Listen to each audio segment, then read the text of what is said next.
Bismillahirrahmanirrahim. Assalamualaikum warahmatullahi wabarakatuh. Perkenalkan, nama saya Jina Sopintari dari program studi informatika. Nah, pada video ini saya akan menjelaskan materi merekonstruksi data yang merupakan bagian dari data preparation serta memperlihatkan contoh praktik langsung sesuai dengan materi pada presentasi. Video ini dibuat untuk memenuhi tugas presentasi yang mencakup penjelasan konsep, teknik rekonstruksi data, serta implementasi praktik. Baik, kita mulai pembahasannya. Nah, ini saya tampilkan PowerPoint yang sebelumnya sudah dikirim oleh Ibu Siska. Di sini langsung kita beralih ke definisi. Nah, di sini ada definisi. Merekonstruksi data merupakan bagian dari data preparation. Fokus utama pada materi ini adalah transformasi data yang mencakup representasi fitur, rekayasa fitur atau fitur engineering. Transformasi data dilakukan agar data mentah dapat diubah menjadi format yang sesuai untuk algoritma, sistem, atau model machine learning. Kita next ke tujuan pembelajaran. Tujuan pembelajaran dari materi ini adalah yang pertama, peserta mampu menganalisis teknik transformasi data. Kedua, peserta mampu melakukan transformasi data sesuai dengan jenis dan kebutuhan data. Dan ketiga, peserta mampu membuat dokumentasi hasil konstruksi data. Dengan kata lain, mahasiswa tidak hanya memahami teori, tetapi juga mampu menerapkannya secara praktis. Di sini ada, kita next ke pengertian transformasi data. Transformasi data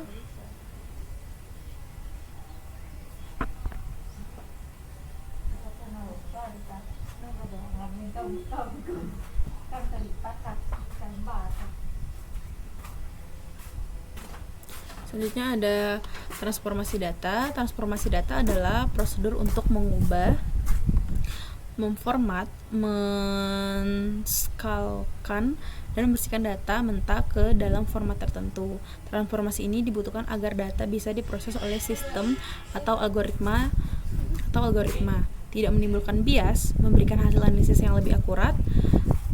Dan transformasi data sangat penting terutama sebelum data digunakan pada machine learning atau data mining. Nah, di sini ada representasi fitur dan rekayasa fitur. Nah, representasi fitur tersebut atau fitur learning adalah teknik yang memungkinkan sistem menemukan fitur secara otomatis dari data. Sedangkan rekayasa fitur adalah proses mengubah data mentah menjadi fitur yang lebih bermakna. Tujuan rekayasa fitur adalah mewakili permasalahan dengan lebih baik, meningkatkan akurasi model, dan membantu model mengenali pola yang sebelumnya. Selanjutnya ada outlier, definisi dan penyebabnya. Jadi outlier adalah titik data yang sangat berbeda dari data lainnya. Outlier bisa muncul karena kesalahan input, error alat ukur, kesalahan pemesanan data, atau memang kondisi data yang tidak biasa. Outlier perlu ditangani karena dapat mempengaruhi nilai rata-rata, standar deviasi, dan performa model. Selanjutnya ada deteksi outlier. Nah, outlier dapat dideteksi menggunakan beberapa metode, antara lain visualisasi seperti box plot dan scatter plot, distribusi normal dengan aturan 3 standar deviasi, metode z-score, interquartile range, atau IQR. Jika suatu nilai berada jauh di luar rentang normal, maka data tersebut berpotensi sebagai outlier. Di sini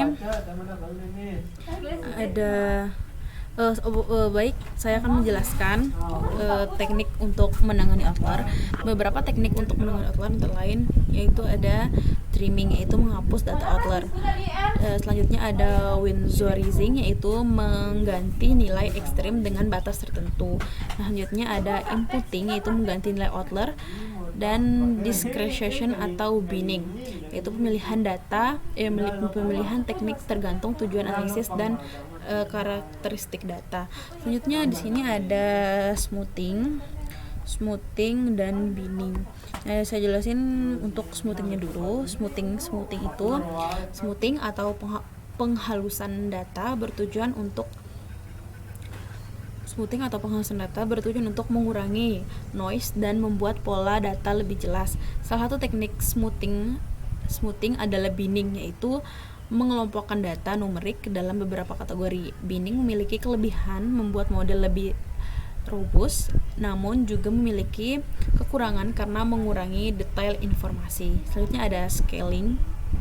Saya akan jelaskan mengenai scaling.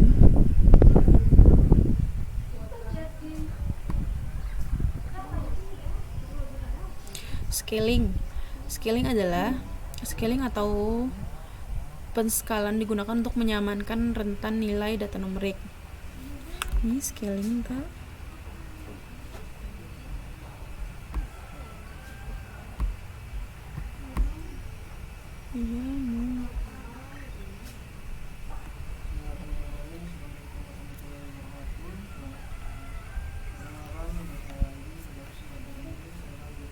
Baik, selanjutnya saya akan menjelaskan mengenai scaling. Nah, scaling atau penskalan digunakan untuk menyamakan rentan nilai data numerik. Normalisasi atau min-max scaling mengubah nilai ke rentan 0 sampai 1. Standarisasi mengubah data sehingga memiliki min 0 dan standar divisi 1. Scaling sangat penting terutama untuk algoritma yang menggunakan perhitungan jarak seperti KNN, K-means, dan SVM. Selanjutnya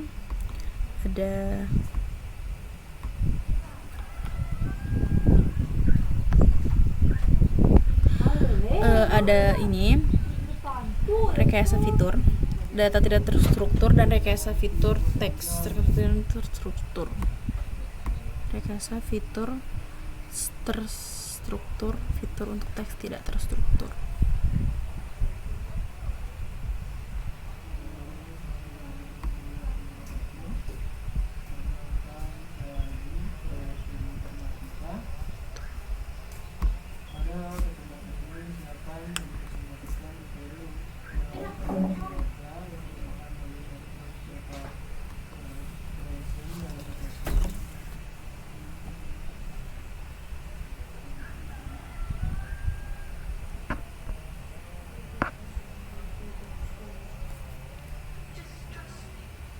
Baik, di sini saya akan menjelaskan. Baik, selanjutnya di sini ada data tidak terstruktur dan rekayasa fitur teks. Selain data terstruktur, transformasi data juga sangat penting untuk tidak terstruktur. Untuk data tidak terstruktur seperti teks, audio, dan video. Pada data teks, lakukan proses teks pre-processing seperti mengubah huruf menjadi lowercase, menghapus tanda baca, menghapus stop words, dan stemming dan limitation. Selain itu, teks diubah menjadi fitur numerik menggunakan teknik seperti back of words dan TF-IDF. Di sini ada baik, mungkin cukup untuk saya menjelaskan slide presentasinya. Kita lanjut ke praktiknya. Jadi di sini ada, di dalam slide presentasi ada tugas. Data adalah bagian dari data preparation. Jadi di dalam PPT ini ada tugas, itu tugas praktik. Nah, di sini saya akan langsung mempraktikkan tugas tersebut. Baik, di sini sudah ada data. Saya akan mencontohkan bagaimana rekonstruksi data. Nah, pada praktik ini saya akan menggunakan dataset dan melakukan beberapa proses, yaitu antara lain binning pada atribut usia, normalisasi menggunakan min-max scaling, pengkodean dan kategori menjadi numerik, serta pemilihan atribut yang relevan. Yang pertama, pada bagian awal netbook, pada bagian awal netbook, saya melakukan import library yang dibutuhkan. Di sini ada library Pandan yang digunakan untuk membaca dan mengelola dataset dalam bentuk tabel, dan ada library NumPy digunakan untuk perhitungan numerik. Sedangkan library dari scikit-learn digunakan untuk melakukan proses rekonstruksi data seperti normalisasi dan transformasi fitur. Selanjutnya ada di sini ada plot.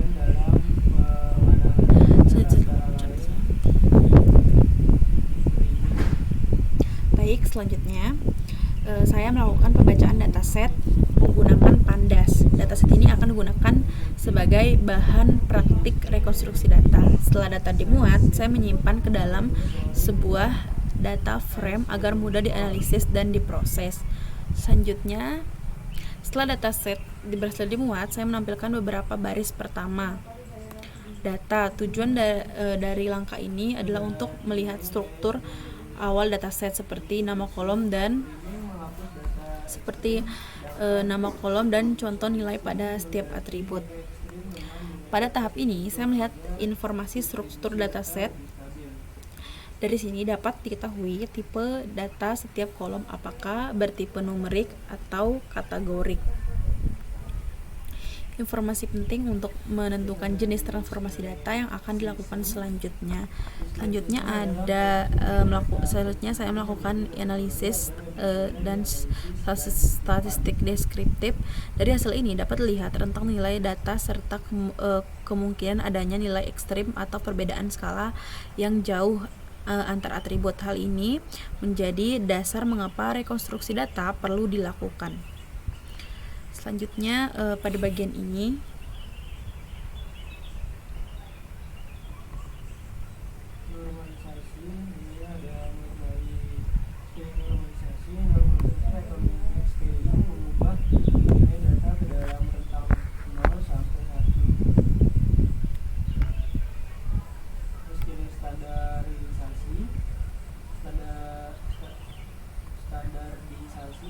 data agar memiliki binom dan standar deviasi 1 sehingga cocok untuk banyak algoritma machine learning.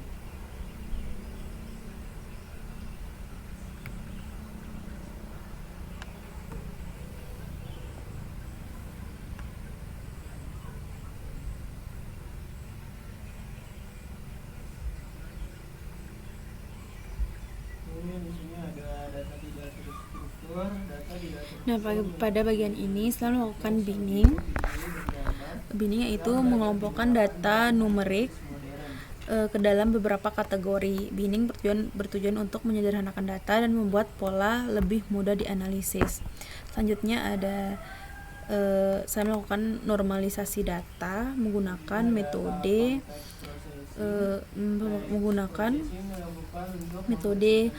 min-max scaling. Normalisasi ini bertujuan untuk menyamakan skala data sehingga tidak ada satu atribut yang mendominasi atribut lainnya. Setelah proses ini, semua nilai berada dalam rentang 0 sampai 1. Jika dibandingkan data sebelum transformasi memiliki rentang nilai yang berbeda. Sedangkan setelah lakukan rekonstruksi data, nilai menjadi lebih terstruktur dan seragam. Nah, ini data originalnya dan ini normalisasi min-max scalingnya, min-max dengan scaling. Nah, jadi bisa lihat perbandingannya. Data sebelum transformasi memiliki rentang nilai yang berbeda. Ini data originalnya. Nah, dan